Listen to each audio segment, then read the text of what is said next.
First off, you can see my setup's a little bit different here. I'm working from home. Keiran says hi. He's very happy that I'm working from home. He's my bud. My name is Becky Barnes, and I'm a paleontologist with the North Dakota Geological Survey. Welcome to the Chatting with NDGS Home Edition, as all of our paleo staff is now working from home.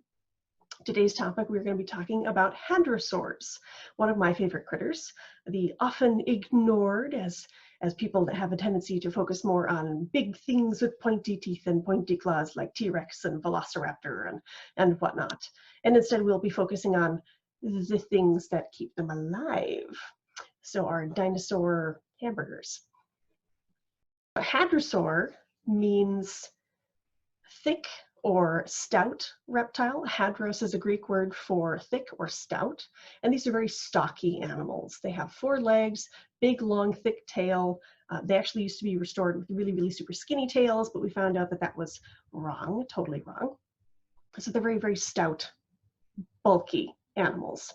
Not like your fleet runners, your super speedy things like the ornithomimids or your ostrich mimics, the gallimimus from Jurassic Park. Any of those other animals that have really long bird-like legs that can run fast. These hadrosaurs are not it.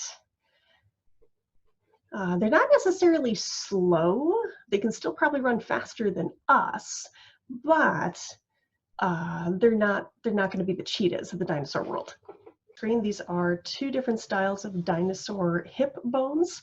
Most dinosaurs are divided up into 2 different categories, one of which on the left of your screen is called the Saurischian.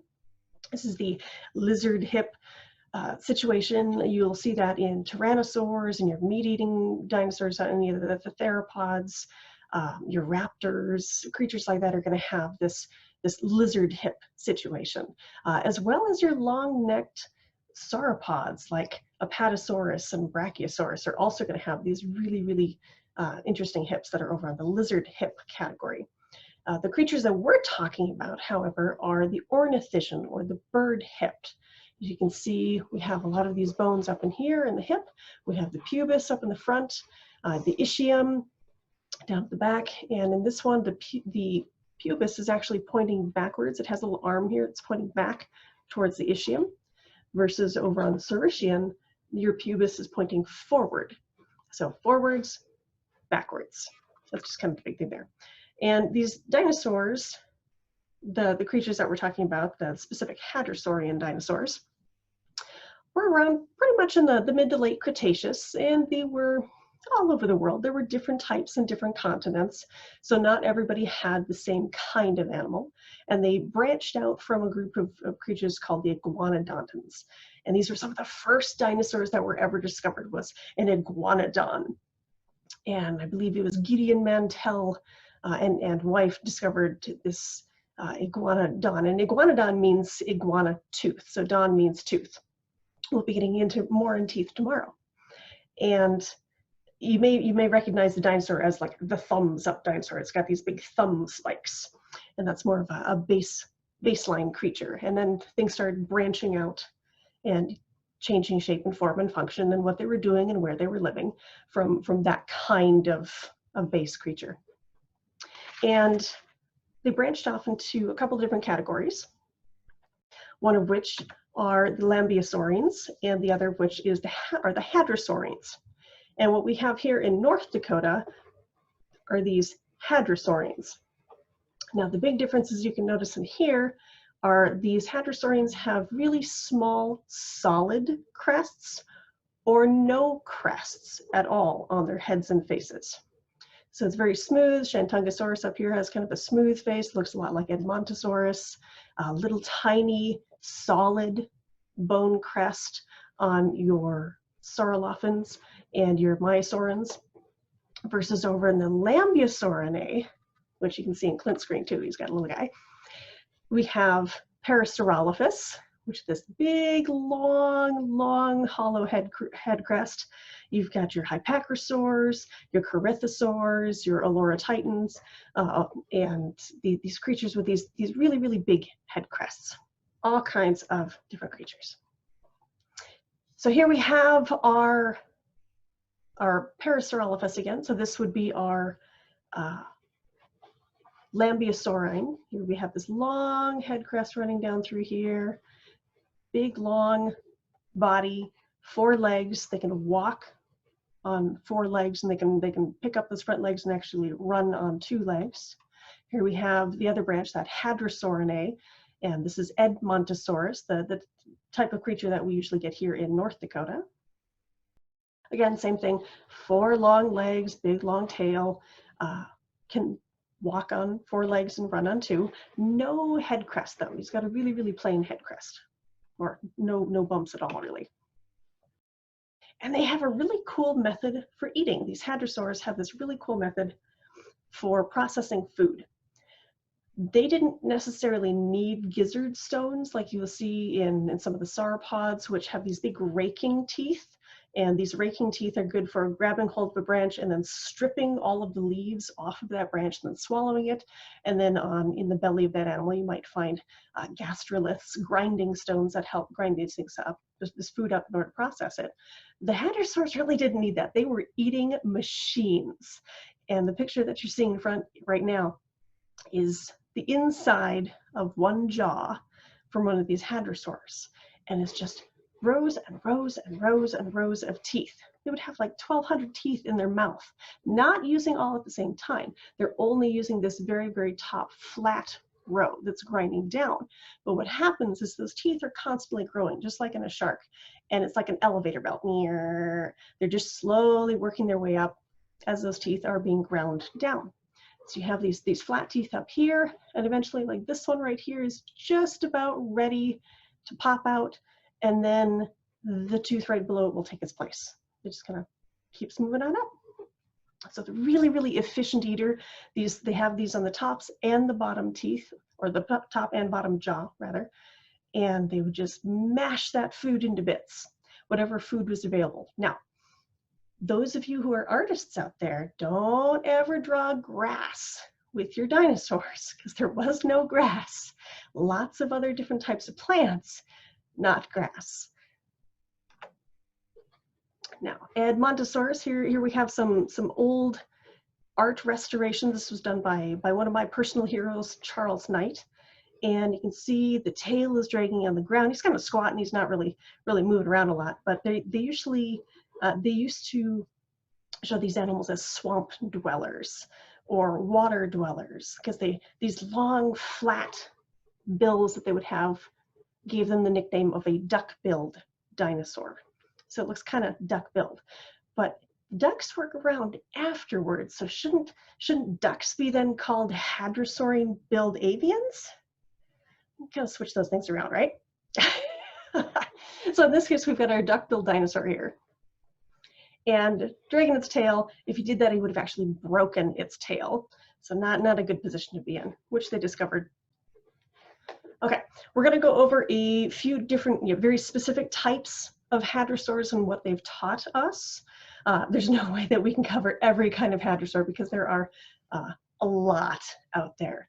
But we'll cover over some of the really, really interesting things that we've learned. First up, we have a creature called Maiasaura. And Maiasaura means good mother lizard. And they called it this because they would find these adults and like, okay, we've got another hadrosaur type bone. Not sure what it comes from yet. But then they started finding itty bitty bones. And they started finding eggshells in a section over in Montana they called Egg Mountain. And these eggshells were located in what they thought were nests because they were all compiled and compacted into very localized areas. And these little baby dinosaur bones were found along with the eggs. And not only that, but you had different ages of these animals, and animals that were past hatchling but not quite big enough to like wander around on their own in the nest still, which means that they were being taken care of. If you are a baby bird, say you're a robin, and you are in your nest, you're not going to grow bigger in that nest unless you have parental help. for a baby chicken, if the chicken has its nest and they hatch the nest, all the eggs in the nest. Now these little baby birds are running around with mom. They leave the nest. They're going to go back to places to roost, but they're going to like leave this nest. So you're still not going to find those itty bitty baby birds and growing birds inside that localized area, which is what we're seeing with baby dinosaurs. So they decided to call this one the good mother lizard. So this has taught us that these hadrosaurs, or at least this kind of hadrosaur, were good parents, and they looked after their young. And they would return to these nesting zones year after year after year, or season after season, and use the same areas because these nests were stacked on each other. They were just piles of these nests, which is really, really cool. We have a little baby Maiasaura, little reconstruction based off of some of the little tiny bones, and this would have been like that big. So pretty tiny. Parasaurolophus, our next little one here, this is one of the holotype, I believe, of Parasaurolophus walkeri. This is a really cool specimen in a couple different reasons, one of which is for paleopathology and injury. If you'll notice right here, there's something weird going on in the backbone, right up in here. And in healed injury or something, there's some kind of an impact or something going on here. So first of all, we have an injury, which is kind of cool, knowing or telling us that these animals were really stout, really durable. Second of all, this very long head crest here, if they took a cross section of it, they figured out that they were hollow, and that each of these tubes is connected to a nasal cavity on this animal. And so this hollow tube could push air all the way through this tube back into the skull and basically act as a giant resonating chamber. And they could make it hum or vibrate or bellow essentially through this tube. So this hollow tube, this resonating tube, could have projected sound over long distances. And over testing, this sound is going to be really, really low, kind of like what an elephant can produce. And elephants can talk over miles, miles and miles of distance with this low rumbling sound, this low sound that's going to travel very, very far. And they're thinking that maybe this is what happened with some of these dinosaurs. They could talk to each other from far distance.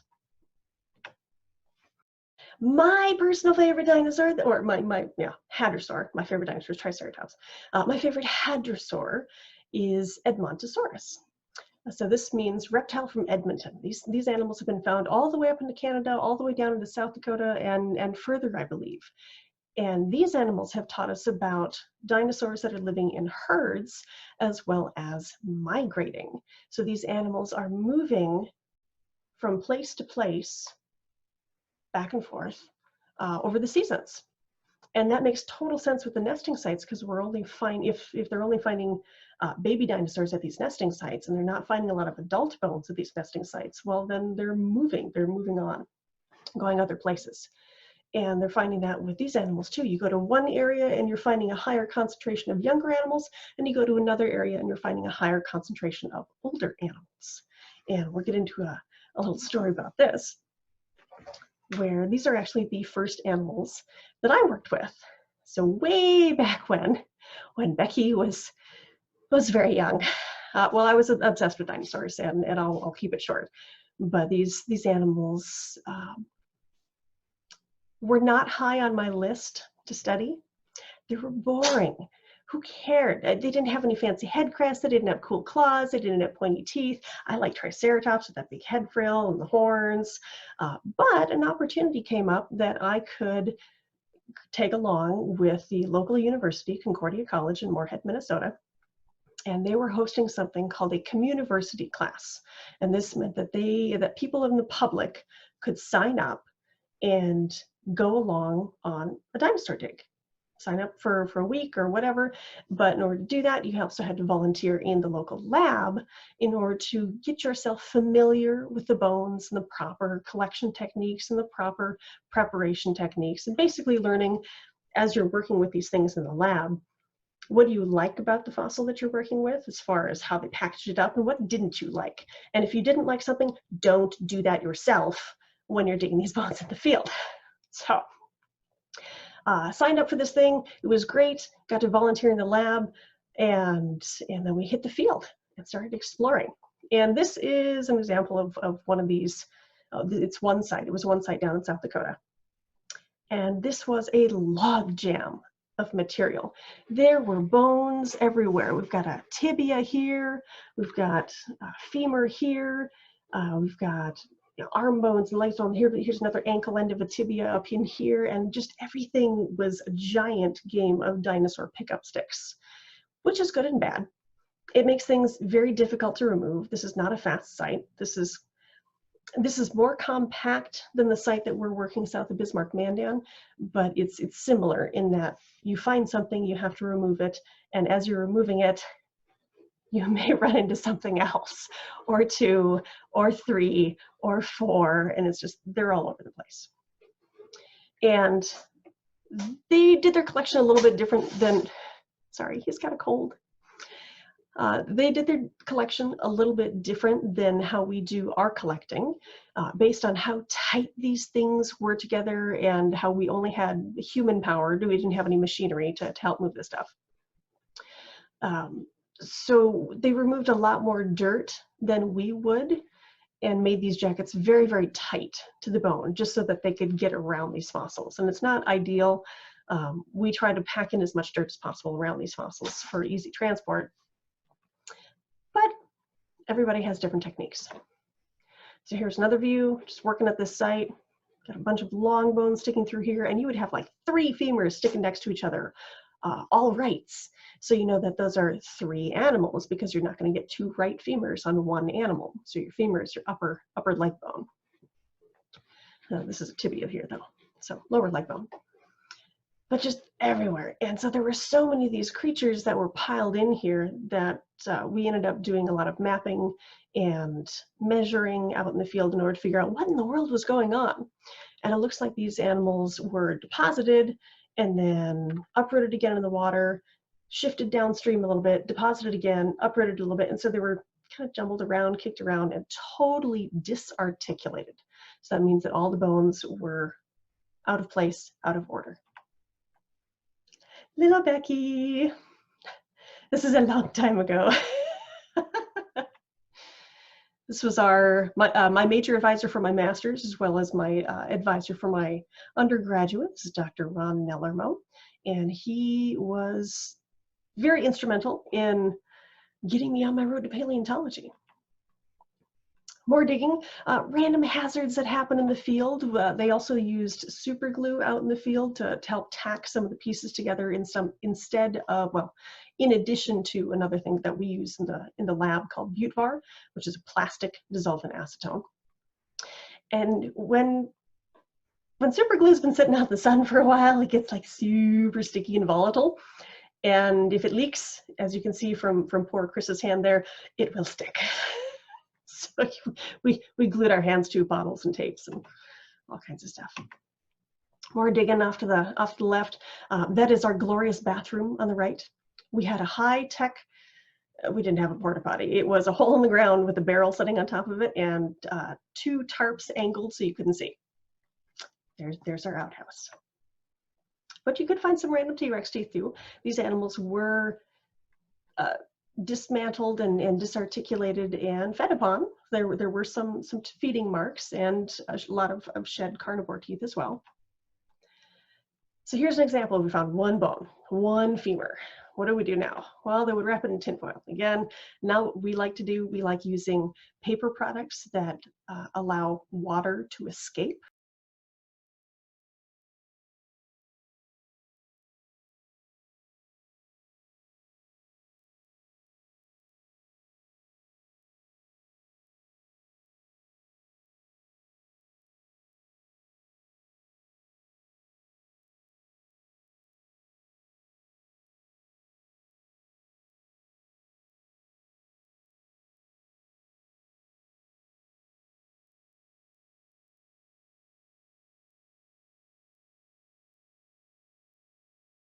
But this technique has stayed the same. This is lots and lots of, this is lots and lots of plastering. And we were up to our elbows in plaster, just like we were now. until you finally get a nice package. Now again, our packages we like to see a little bit more chunky so that you can't look at the plaster and go, oh, that's a left femur. I don't want to be able to know that. We want the protective layer of dirt, but it is what it is. Like I said, we did a lot of mapping, a lot of shoveling in order to help us determine, is there a flow to this water? Is there any rhyme or reason? And we basically found that no, there wasn't. They were kind of deposited and jumbled all over time. Not all of our summers were great. We got hit with a massive, massive storm, and it blew out all the windows on our truck and on our vehicles, and it killed our tents. My tent was just shredded. It was destroyed. Along with everybody else's too. We lost 13 tents. It was a lot of tents. And I think the worst off, we lost our outhouse. The wind was so great, we watched as our outhouse went gently rolling across the prairie. Not good. But recovered after a few days, got back to work, and continued digging out all of these animals. But this site definitely helped hone in and really drive in that idea that these were herding animals, because it is what we call a monospecific site. That means that in general, only one type of animal was found in concentration at this site. We didn't have T-Rex and Triceratops and Edmontosaurus and Pachycephalosaurus. No, it was Edmontosaurus, and that was it. Like a couple of isolated teeth from T-Rex, but you don't need to die to lose a tooth. So these animals were all in one great big pile together. I believe Clint also has a hadrosaur collecting story, so we'll see if he wants to jump in and tell his. His is a very, very unique hadrosaur experience, and so while he's chatting with that, I can answer a few of these questions down at the bottom too. Share my screen. All right, so, oops. So the site Becky was talking about, they had a bunch of animals that all died at one time and got washed in together, and just kind of this jumble mash of bones that was preserved. I worked at a different site, which was in the southeastern part of Montana near the town of Ekalaka. And at that site, we ended up finding one individual animal. So one animal that, for whatever reason, died by itself, got buried and preserved. And this was back starting in 2004. And so this image you can see here, this was our first discovery of the site. So what we've got here, this is part of the lower leg bone. That's the tibia. And then that's the fibula running right next to it. That's the two bones of your lower leg just below your knee. So we found these just sticking out of this little sandy area. You can see there's lots of plants here. So it wasn't a place you'd typically look for dinosaurs. Normally we go look for bare rock where there's not a lot of plants, but we actually stopped at this spot to have lunch one day and just managed to see the ends of these bones sticking out of the side of the hill here. Followed them in, found these lower leg bones, followed it just enough to see the knee region and the upper leg bone going into the hill, and realized that, hey, this could be a whole animal. We need to do some more work here. Unfortunately, as always happens, this was our last day in 2004. And so we took these two bones out, buried the site back over, and had to come back in the summer of 2005 and cross our fingers that nothing would happen to the site before then, and that there was going to be more of the animal there to make it worth digging. So we got back in 2005. This is the same spot again here. There's that grass-covered part right there you saw in the last image. So those two bones came out right there, and we filled it back in afterwards. So people want to think that there's a fancier way to do this, but really when you get back, there's no way to know what you're going to find other than to just line up like you see us all lined up here on the side and just start digging back into the hillside. And most of the time on dinosaur digs, when we start doing this digging, it's all by hand. So it's just all of us lining up with hand tools, digging this stuff out, and almost all of the rock that you're going to remove with hand tools. We're not bringing out like big backhoes or excavators or things like that. It's just doing the work by hand. So we dug back in and then continued to dig back in. You can see us working with picks and shovels over here, taking that back hill down. You can see how deep it's getting here. And eventually we had quite the pit dug out. We had started way back over on this side over here, and we've dug way back in and pretty deep down. There's a shovel for scale right there. So that's all done by hand. I think when we got done, we figured out that we moved almost 500,000 pounds of rock by the time we were done, all just with picks and shovels. But it was worth doing that because it wasn't very long after we started digging into the hillside. You can see here, this is the old outside of the hill. We've gone just a little bit in, and we already have a couple of new bones exposed as soon as we started digging in. So it became very clear that there was more of the animal there, and we needed to keep following the animal and find as much of it as we could. And as it turned out, there was a lot of the animal there. So the old outside of the hill was back over here behind Meredith, and then she's standing right, you see that trench right there? That's where the leg bones that we found came out of. That's the trench left behind from taking those jackets out. And then this is the hip area right here from this Edmontosaurus. And then this is its spine, its backbone, starting at about the base of the tail, running through the hips, all the way up through the back, coming up here. And then it's hard to see because it's not perfectly uncovered in this image, but the neck curls down, and you can see a little bit of the neck right there, and the neck is coming back this way.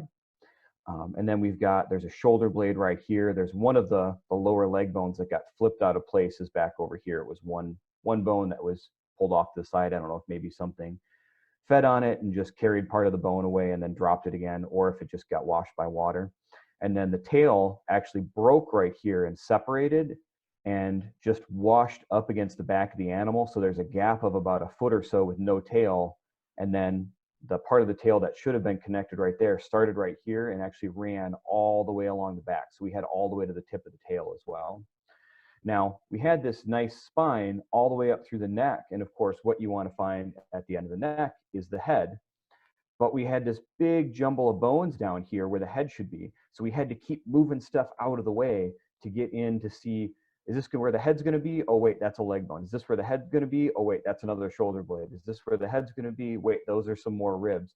And it was all piled up in that one spot. So here I am working in this spot here. This is up where the head should be. You can see there's a pile of ribs right here all lined up. There's that leg bone right there. There's some more ribs just getting exposed right there. And that's me being frustrated, wondering, why can't we just get to the skull? Why does there have to be all these bones in the way? But eventually we got down through enough of these that we managed to find a very interesting looking piece. And if you look here, this is that leg bone that's out of place. Here's some more ribs piled up. They're the ones that are down by my knee over here. You can see those two ribs right there. That's those two ribs right there. There's some more ribs back here, but right below these ribs is this very unique looking bit of bone right there that we got uncovered. And what that turned out to be was the very tip of the nose of this animal. So that's the skull just starting to peek out right there. So eventually we worked through, individually removed each of these bones and got them out of the way and taken out. And what we ended up with was a nice, beautiful skull of this duck-billed dinosaur, Edmontosaurus. So what you're looking at here, there's that tip of that nose, that piece that we saw in the last image, just a little bit sticking out. So there's the full nose, the upper jaw there. There's actually, you can see the teeth lined up right there. The eye would be right about in here. It's still covered with some rock. And then the full lower jaw is still in place as well, all the way down through here. So the head was still there. It was still in place, still attached to the rest of the body, and in really good shape. So once we zoom back out, you can see that what we ended up with is that vertebral column running all the way up through the spine here, up through the neck, and then the neck curled around in that very typical S shape that you see a lot when dinosaurs get preserved, where the head and neck curls back over the back, and then the head was still in place here. And you can see this plaster jacket they're making right there. It contains part of the tail. So we removed the tail first and then took the rest out. So we ended up with a very complete animal. We estimated it was about 80% complete, which anytime you can get more than, say, half of an entire skeleton, that's a pretty significant find. Because most of the time, like Becky likes to say, dinosaurs and other prehistoric animals are prehistoric roadkill. So you're finding the leftovers after animals have fed on them and they've been drugged around by rivers and things like that. And so to find most of an animal in one spot is really rare. So this was a really exciting dig to be on. It also ended up being fairly exciting because as we pulled these blocks out and flipped them out, because you flip them over and then cap the other side so it's all sealed up, as we flipped them over, what we discovered was that on the underside, there were skin impressions preserved. Now, these you shouldn't confuse with actual preserved skin like we see, for example, on the Dakota the Dino mummy specimen that's at the Heritage Center in Bismarck. This isn't the actual skin preserved. What this is, you can kind of see there's a thin layer of mud that was right underneath the animal, and you're seeing the imprint of the skin that's been pushed down into that mud and preserved and left behind. So it is a very accurate copy of what the skin would have looked like, but it's not the skin itself preserved. That's what makes the Dakota specimen at the Heritage Center in Bismarck so spectacular, is it's the actual skin itself preserved. And hopefully coming up here on one of our future talks, we're going to talk more specifically just about Dakota. But this was a great little icing on the cake for this specimen. As we're just finishing up and taking the last of the bones out, we flip them over and we find that we've got nice skin impressions. And these actually ended up being fairly extensive, you know, a couple square feet worth of skin impressions on the bottom side. So it helped us learn a lot about what the outside of this animal looked like. So this was probably my most fun individual animal that I ever helped dig out. So this was a pretty great one, but it's a little different than the experience Becky had. Becky worked at this big site where everything was washed in and there's just bones everywhere. And that happens a lot with these duck-billed dinosaurs because, like she said, they moved in groups. But sometimes we do find just one animal by itself, and then we can learn a lot about that individual animal from that spot. Repeat on what does hadro mean. So for hadrosaur, hadro means the thick or stout reptile. How fast can they run? We're not really sure exactly how fast they could run. It's kind of hard to measure. There's been a lot of new modeling and software programs where people can build these skeletons and these dinosaurs and put them in a computer and then run computer models on them to see how they would run. And the computer basically learns how to make the animal move and walk over time. And the computers are kind of fun because at the first part of these programs, the dinosaur's falling on its face like all the time, and it can't move, it can't run. But as far as how exactly fast, we're not really sure. It says, how did hadrosaurs escape predators if they didn't have weapons? With their legs. So it's one of the reasons why they ran around in herds. Is if you have a lot of animals, you have a lot of eyes and a lot of ears. It's the same reason that zebra and wildebeest wander around in these really, really big herds, is so that they have a lot of creatures on lookout. And if you have a predator trying to sneak in from the side for an ambush attack, you have a lot of creatures looking out and can sound an alarm. And if they get a heads up, then that whole herd can start moving, do their long distance run, and just totally outpace any of the carnivores. Now, if you have a lone creature that strays from the herd, then maybe that's the one that'll get snagged from the herd by your carnivores. So how did they escape? Lots of them. Lots of creatures increased their numbers to help run away. Where did they live? They lived... hadrosaurs lived worldwide. They lived all over the place. Edmontosaurus, again, was stretching all the way up into Canada, all the way down into the States, so a very broad swath. You had animals that lived all over the place. What do they eat? Lots of different plant materials. Again, we said they didn't have grass at that point in time. But there was lots of vegetation. There were trees, there were shrubs, there were bushes, and lots of ground cover and things for these animals to eat. And there have been a few fossils discovered, mummy fossils, and they've dug into the belly cavities in order to see are there any residues. And one creature called Brachylophosaurus was found in Malta, Montana. Leonardo was discovered to have conifer needles in its belly cavity. So at least that animal was chewing through very, very tough conifer needles. How many babies do they have? I have no idea. Problem with all those eggs getting crushed down into a big, massive tube of old nest, old nest, old nest, old nest, new nest, is all of those nests kind of get jumbled up and you really can't see clutch sizes. Maybe, does Clint know? I know that nests that they found elsewhere, you can have up to a couple dozen eggs in a single nest. They tend to make a big pit, and then they just line that pit with eggs on the outer edge of it. And so an average, I'd say probably at least like 16 or so. But remember that not all of those eggs are going to hatch either. That's why they lay so many, is to just make sure that at least some of them hatch, and then after they hatch, at least some of them survive. So you probably had a lot of eggs and then slightly less little baby dinosaurs, and then very few of those actually make it to be adult dinosaurs, which is why we find baby dinosaur bones. So. Okay. Do the crested dinosaurs ram with their heads? Not these types. The crests that are up on their heads are more decorative for identifying who belongs in what herd or what species or genus are you. It'd be more akin to like a peacock tail. So a peacock tail is all big fan and fluttery and colorful, and he's strutting around, maybe showing off to other peacocks, hey, I'm the best there is. But they're not going to like sword fight with their tail. I mean, it's a very soft decorative item that's for show. It's not going to be for physical combat. And some of these crests are actually hollow on the Lambeosaurinae. So if they were to butt heads with a hollow crest, it would just pancake. It would not be a good thing. So no butting heads on these ones. How big are they? Yeah, that's actually one thing I kind of skipped over. How big are they? They're big. Some of them are smaller, around the 20-foot mark. Maiasaura is one of the smaller of the hadrosaurs. Edmontosaurus is one of the larger ones, sitting at about 38 to 40 feet long, nose to tail, so about the same size as T-Rex. There is a giant called Shentungosaurus, and that one, I think there was like 50 feet long or so, around there.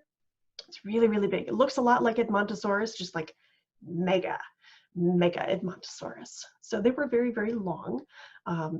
Height-wise, at least 12 feet or so. Sitting at the hips, they were pretty big size. You know, some shorter, some taller. What killed the dinosaurs? That is, we're actually going to branch off into, I think, a KT boundary discussion. So I'm going to reserve some of that for our discussion later on.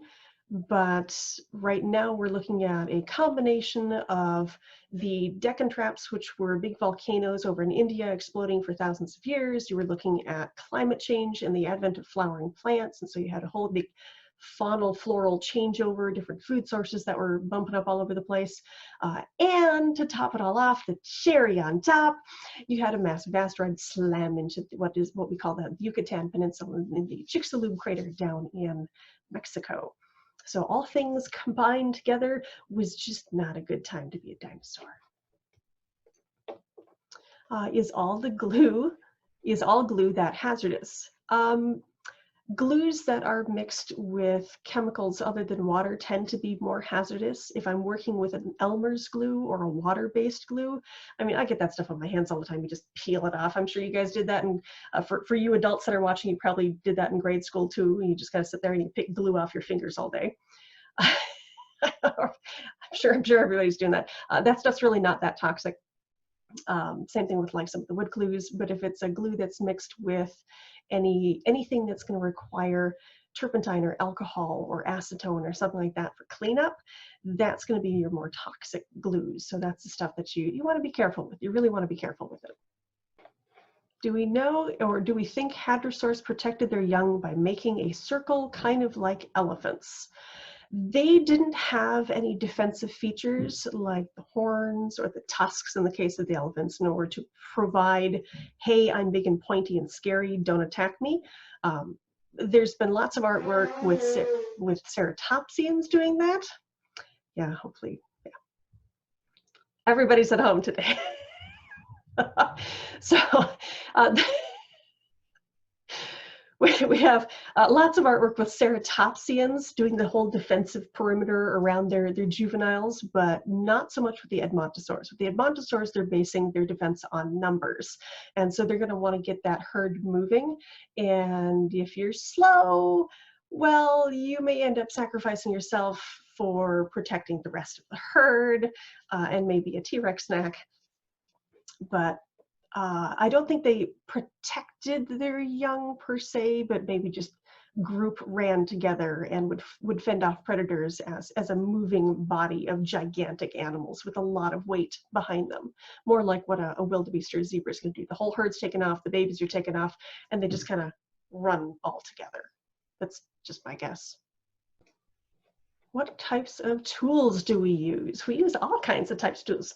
We use trowels, we use paintbrushes, dental picks, screwdrivers that are kind of sharpened into, or awls specifically, but it looks kind of like a screwdriver with a little point on the end of it.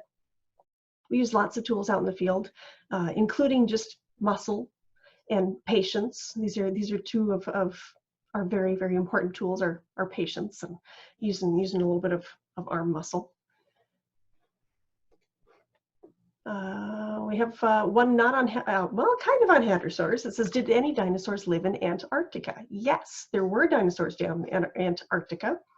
One of my favorites is called Cryolophosaurus, the frozen crested lizard. It's in the looks kind of like an Allosaurus with a big fan, a decorative fan again, sitting right on top of its head. And there were plant eaters down there as well. And where you have meat eaters, they have to have a food source, so you have plant eaters as well. And I can't remember right off the top of my head. I think there was a sauropod-ish looking creature, and I know there was some kind of a hadrosaur, but I don't remember what kind of hadrosaur it was. Anybody else know? I know there were definitely theropods there, but we also have to remember that the environment when these dinosaurs were living was much, much warmer. That's something that Becky didn't mention. I know she knows that, but Antarctica was in a much different place than it is now. And the planet in general was much warmer during the Cretaceous when these guys were alive. So don't think that they were wandering around in, fur coats or something. They were doing just fine in the environment. But there was definitely a meat-eating dinosaur down there that my wife was part of the discovery team for. I would imagine there's a whole gamut of dinosaurs living down in Antarctica during the Cretaceous. Okay, and then we have, why is there a cat? There is a cat because I'm at home.